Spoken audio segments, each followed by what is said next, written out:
In the small town of Willow Creek, nestled between rolling hills and dense forests, the Stoddy family was once considered pillars of the community. They were wealthy landowners with a sprawling estate at the edge of town, known for their generosity during harvest festivals and holiday celebrations. But beneath their polished exterior lay a web of secrets, so dark that it would eventually unravel everything they had built. The disappearance. It all began on a cold November night in 2005. Margaret Stoddy, the matriarch of the family, went missing without a trace.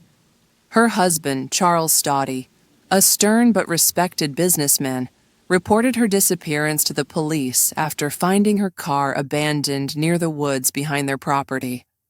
At first, the townsfolk whispered sympathetically, assuming she had fallen victim to foul play or wandered off in confusion. But as days turned into weeks, suspicion began to creep into the investigation. Margaret's sister, Evelyn, came forward claiming that Margaret had confided in her about feeling trapped in her marriage. She said Charles controlled every aspect of her life. Evelyn told investigators she wanted out. The revelation sent shockwaves through the tight-knit community. Was this a case of domestic strife gone wrong, or something more sinister? The family divided. As detectives dug deeper, cracks in the Stoddy family facade began to show. Their two adult children, Victoria and Thomas, became central figures in the investigation. Victoria, the eldest, was a high-powered attorney living in the city. She returned home reluctantly, insisting that her father couldn't possibly harm her mother. Yet rumors swirled that Victoria had been estranged from her parents for years due to a bitter inheritance dispute. Thomas, the younger sibling, stayed closer to home, working on the family farm. He seemed distraught over his mother's disappearance, but some neighbors recalled seeing him arguing heatedly with Margaret just days before she vanished. When questioned, Thomas claimed they'd fought over money. He accused her of favoring Victoria in their father's will, but he vehemently denied any involvement in her disappearance. Meanwhile, Charles maintained his innocence, though his alibi for the night of Margaret's disappearance was shaky at best. He claimed to have been alone in his study, going over business documents. No one could corroborate his story. The hidden room. Months passed with no sign of Margaret. Then, in early 2006, a breakthrough came when a maintenance worker repairing the basement furnace stumbled upon a hidden room behind a false wall.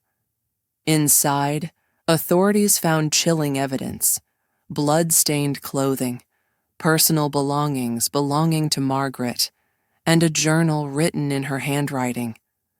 The journal revealed a harrowing tale of abuse and manipulation. Margaret wrote about enduring decades of emotional torment at the hands of Charles, who she described as controlling and volatile.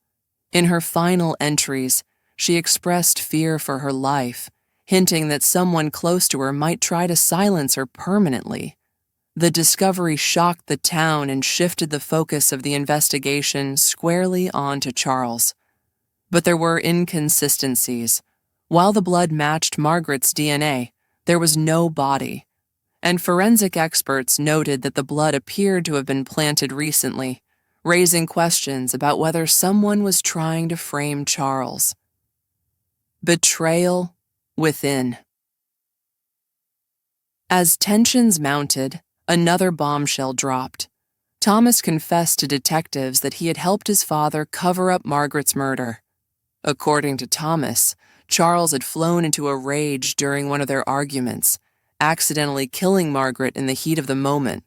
Panicked, they buried her body deep in the woods and staged her disappearance to buy time. But Thomas's confession didn't fully align with the evidence. Why would Charles risk planting damning evidence in the hidden room if he believed he had gotten away with the crime? And why did Victoria suddenly cut ties with her father, refusing to speak to him even after his arrest? The trial. The trial captivated the nation. Prosecutors painted Charles as a calculating monster who orchestrated his wife's death to maintain control of the family fortune. Defense attorneys argued that Thomas acted alone, manipulating the evidence to protect himself while pinning the blame on his father. Victoria took the stand reluctantly, revealing that she had uncovered financial records showing large sums of money being funneled into offshore accounts under Thomas's name.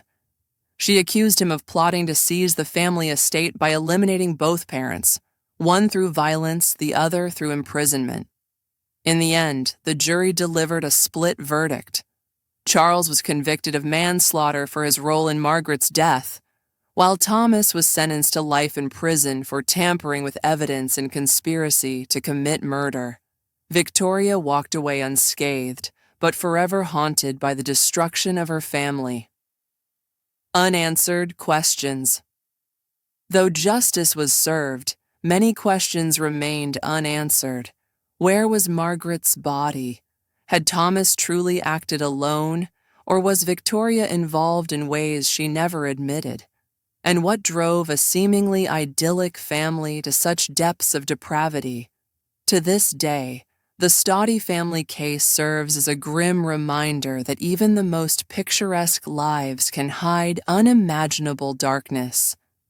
In Willow Creek, the Stoddy estate stands empty, its grand halls echoing with the ghosts of a tragedy that shook the town to its core.